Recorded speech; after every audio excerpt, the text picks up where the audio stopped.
So, Escape From Duckov is a single-player top-down shooter where you play as a duck trying to survive in a wasteland. So the game's hook is that every time you go out on a run, whatever you're carrying can be lost if you die. So there's real tension in deciding whether to push further or head back with what you've got. You basically wake up in a prison cell and some stranger unlocks your gate. From there, you escape, find a bunker to use as your base, and start heading out to scavenge supplies. The whole loop is about going out into dangerous areas, grabbing guns and materials and random stuff, and then extracting at marked spots before returning home. When you get back to your base, the loot in the world respawns, so you can keep doing runs. The combat starts simple. You begin with a stick and maybe grab a pistol. You fight prison guards, scavenger enemies, and these red duck groups that come at you. There are also robots like spider bots with miniguns that are genuinely threatening. You can play it smart by sneaking behind enemies, using cover like sandbags, or just going loud. The weapons have durability and different stats. Your bunker is where you spend time between runs. You build workbenches, storage containers, medical stations, weapon racks, and various upgrade stations. An NPC gives you quests that teach the systems and reward you with experience and cash. You can research upgrades using cold fusion cores found in the world, things like more carrying space or higher max health. There are furthermore these vending machines where you can buy weapons and ammo. The inventory management is constant. You have limited space and have to choose what to keep.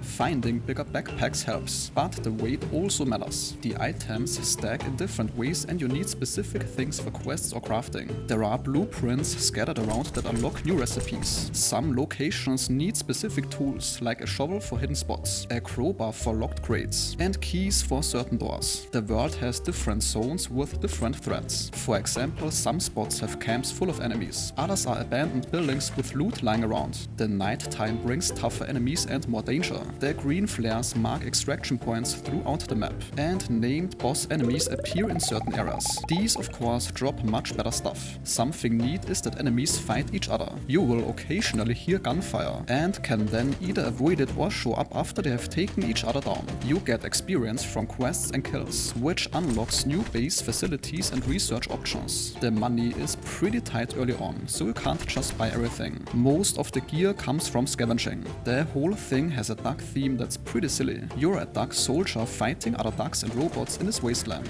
The core gameplay is about risk management, and that's pretty satisfying, because going out with good equipment means you can handle tougher areas, but losing it all hurts. Playing it safe means less progress but keeping what you find. And that sentence concludes today's video. If your time was respected, a like or comment is very much appreciated.